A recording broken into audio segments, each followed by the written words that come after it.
Another day, another disappointing loss for the Chicago Bulls. This time losing a game to the Orlando Magic at home in a game where the Bulls just played a flat offense throughout most part of the game. We're going to talk about what went into that a little bit. We're also going to talk about a report from Mark Stein saying that as of right now, the Chicago Bulls don't seem to be planning to shop Alex Caruso. We're going to get into all that and more right after this. You are now tuned in to Chicago Bulls Central, your number one place for all Chicago Bulls news and content.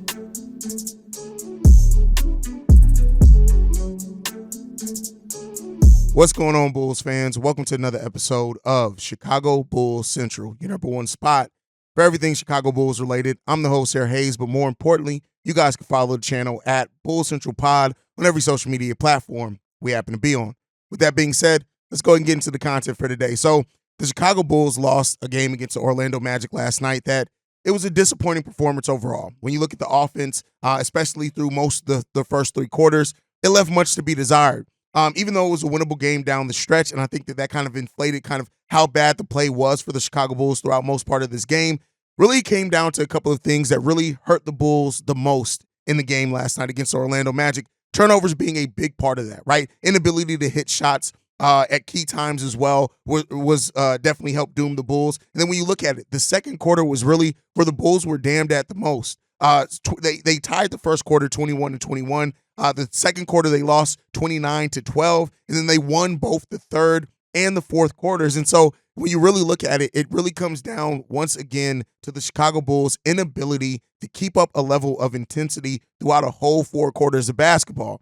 And yeah, inability to hit shots is a big part of it as well. When you look at the shooting selection from the team or the shooting results from the team, you had Zach LaVine once again scoring only 2 field goals throughout 3 quarters of the game, and then he only scores 6 field goals throughout most part of the game. He does do some other things as far as 6 rebounds, 3 assists, 1 steal, stuff like that. But again, the shooting was just not good. It was a bad performance from Zach and many other Bulls. It's not just on Zach LaVine. Kobe White goes 2 of 10 from the field. Patrick Williams goes 2 of 7 from the field. But hey, I want to give Patrick Williams his credit. He played really good defense on Paolo Banchero throughout most of the game. Really, really good defense. Made some mistakes down the stretch of the game, which we'll talk about. But overall, really, when you look at the Bulls, 39% overall from the field in this game, 27% from three-point range. That's just not going to cut it, right? And even Zach LaVine saying this after the game. Underwhelming. The ball didn't go in the hoop. Sucked at making shots. We scored 33 points. Didn't do a great job. It was bad. We gave ourselves a chance at the end though, and that's the reason why we lost. We were down 17 halftime. Your turnovers tonight, Zach. When you guys have been the best turnover team in the league, what got away from you guys tonight? I think they were being physical. We were trying to be physical back. Some balls, didn't go our way. If it was trying to play aggressive, whatever it may be.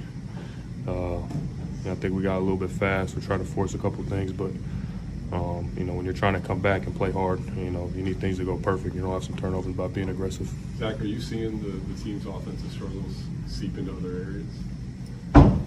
We do our best try to mitigate it. Obviously, when you have struggles, you're not doing feel good about it, but we do a good job talking, trying to keep each other up. And then obviously have our defense carry us. I think that's what we did in the second half. We gave each other, encouraging words. We went out there, played harder first off, and then, played more together, got some stops, and, helped the offense. Why do you think this team has had so much trouble early on this season? I mean, you mentioned it, I think, after the first or second game, just about playing harder, playing with heart. Why do you think this team doesn't understand the urgency? We understand it. It's just, it's not going to be as easy as, going out there and just saying it. We're doing our best in the film and in practice.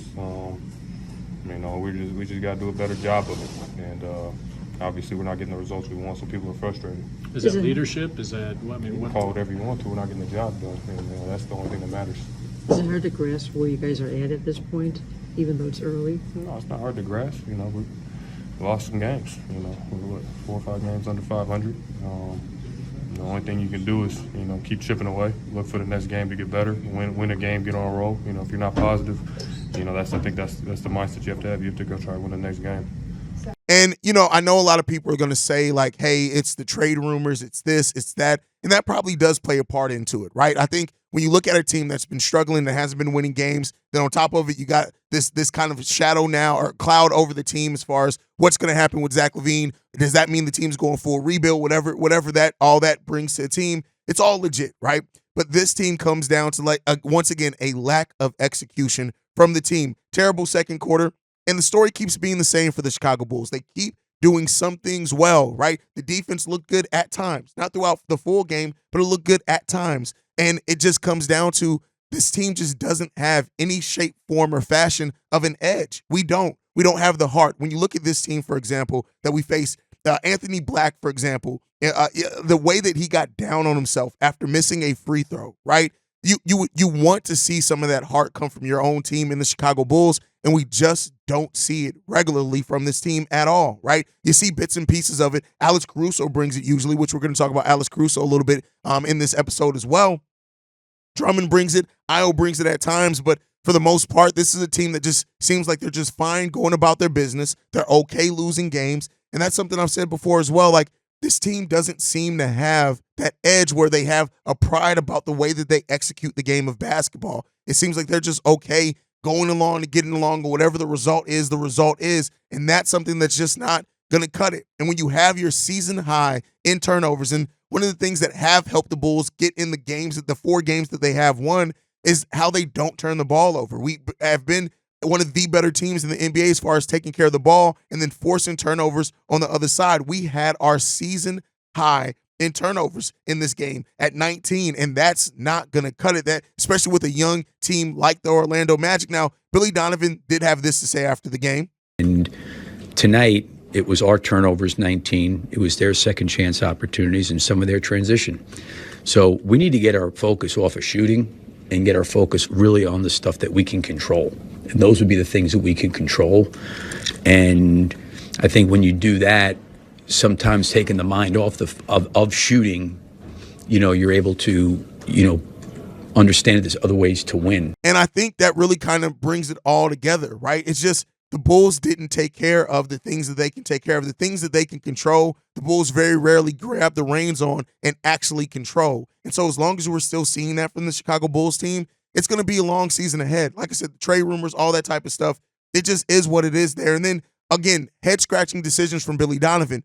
Patrick Williams, who played excellent defense on Paolo Banchero in this game, holding him to go 4 of 12 from the field, 17 points, yes, but an ineffective night shooting from him. You put Alex Caruso on Paolo Banchero down the stretch of this game, and while we've seen Caruso play well defensively against a player like Kevin Durant, who has more size than him, it's just when things are working, I don't understand why you go away from what's working and you're in the game. Like I said, throughout all of the negatives that I can throw, the bad shooting, the lack of defense, this was a winnable game for the Chicago Bulls down the stretch. Zach LaVine, as bad shooting of a night that he had, hit a key 3 that put the Bulls right there, right? But then the Bulls' lack of being able to get stops when needed dooms this team yet again. And so we keep seeing, it keeps being the same story with the Bulls. And at some point, we just got to realize that this is what this team is going to be this season. Now, of course, the rumor trade, things like that, could absolutely change some things for the Chicago Bulls as far as in that area. But, you know, if that comes, it comes, right? And that's the thing. If a change comes and a trade comes and it helps improve the team, then cool. But you can't necessarily bet on that. And that isn't, unless you get the right player and a player that just comes in and brings such leadership for the Chicago Bulls, it's not necessarily going to change the outlook of what this team is and what it can be over the course of the season. So it continues to just be disappointment after disappointment when it comes to the Chicago Bulls on this season. And listen, I just don't know. It's the most Chicago Bulls-like thing to help get back into this game, to give a little shred of hope, but then it all come crashing down yet again. And you know, the Bulls and giving up big deficits early continues to be a story as well. But it came down to 2 possessions. This game came down to 2 possessions in crunch time. And yeah, DeMar was not out there, but this team just could not get a stop when it needed to. And the bench continues to be one of the things that help change the energy of this team. This starting lineup is lethargic. And while I've very much been a person that says you don't want to just change your starting lineup day in and day out and things like that. You want to allow them to go through the growth, the transition, the knockdowns, right? You want them to go through that adversity. It may be time to look at maybe bringing in Alex Caruso, who's been one of the best and most energy-filled players for the Chicago Bulls over the course of the season, into the starting lineup, just to change some things, to see if maybe that change of energy, because you already have a bench unit that's been really solid with bringing energy and things like that. Maybe you do look to do that. But again, it sucks. Like, where we sit right now as a team, the lack of energy, the lack of execution, the fact that we don't really get the performances from the core three that we need and expect. And while sometimes they put together stat lines that look okay, right? Like Vooch's stat line of 17 points, 9 rebounds, 3 assists, and a block, it looks okay. It doesn't look terrible, right? When you just look at that in the stat sheet. But if you watch this game, you understand that that stat sheet number is not the way this game felt. It didn't feel like that at all. And so this team really has to ask themselves, who do they want to be? But the bigger problem is that we've been saying that now about the same team, the same basic squad for the last 3 years, right? And so when it comes down to the trade talks and the conversation around Zach LaVine or DeMar DeRozan or whatever happens, listen, it's understanding, it's warranted at this point. You have had 3 years of struggle. Now, I don't think the front office has put everyone in the proper positions or really done some of the things that they can do. That is some limitations of ownership as well. But those things still play a part, and this team is just struggling.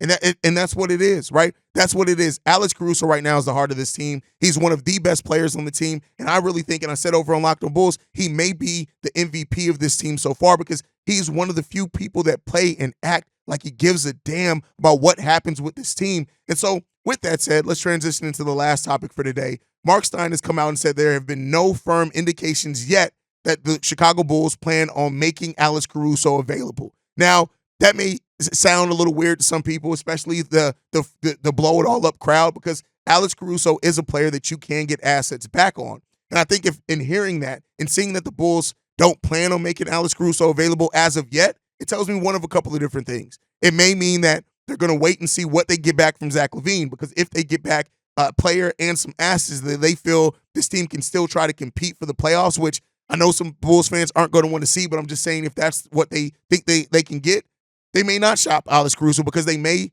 say, hey, we're getting a couple of extra firsts in here. We're still going to try to compete now. Those firsts aren't based off our record, so let's go ahead and try to compete and see what we can do. And Alex Caruso could be a very important part to the Bulls culture if that's the case.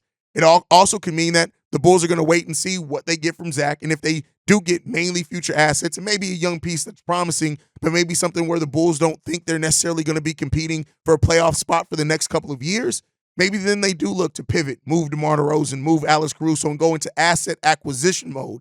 This potential trade of Zach LaVine is really going to dictate what the next version of this team or the next path this team looks to take, right? Right now, this team is still a team that is trying to compete for a playoff spot. It doesn't feel like it via the play on the court, but that is still what the mode of this team is, and the motivations of the front office. How well are they going to be in executing that is another question that we can ask.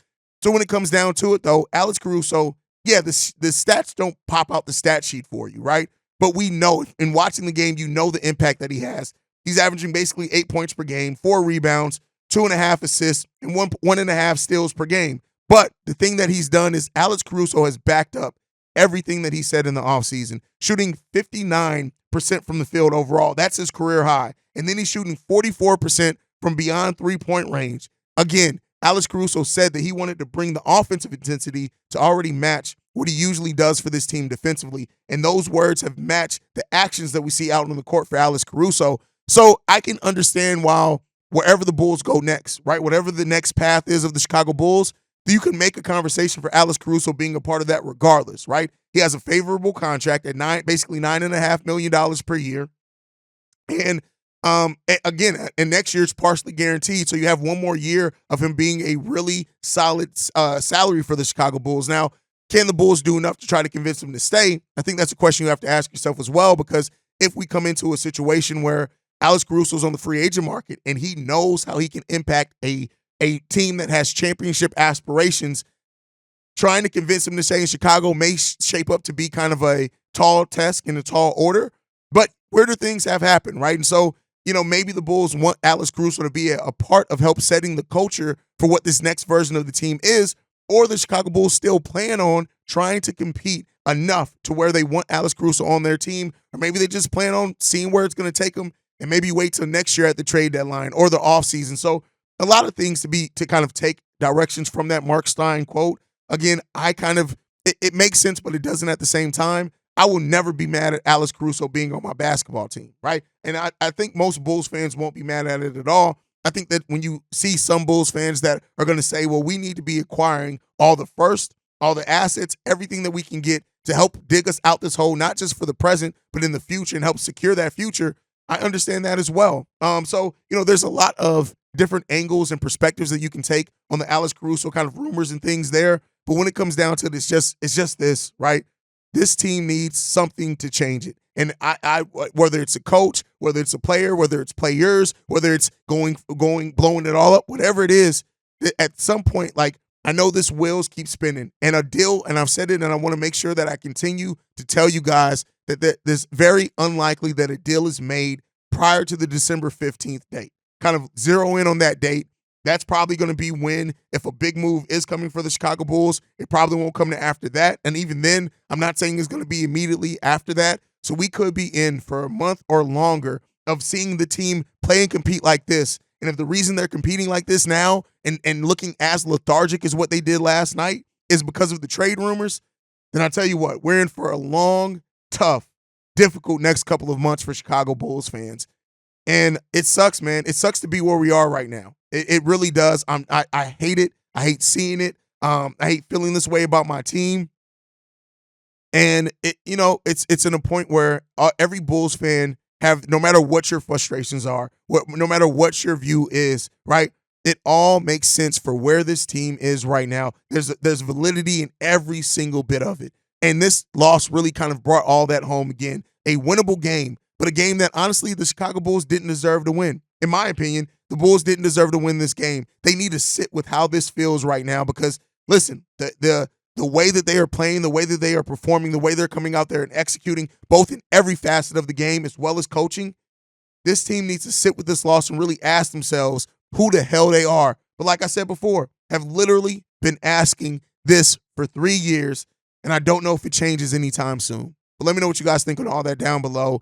Make sure you guys are following the show at Bulls Central Pod. You can send us any feedback, questions, comments, concerns, bullcentralpod@gmail.com. And lastly, if you want to leave a text message and or voicemail for the mailbag, the number to do so, 773-270-2799. We are the number one spot for everything Chicago Bulls related, thanks to you guys.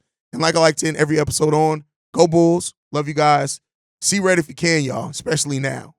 Peace, y'all. This has been a presentation of the Break Media.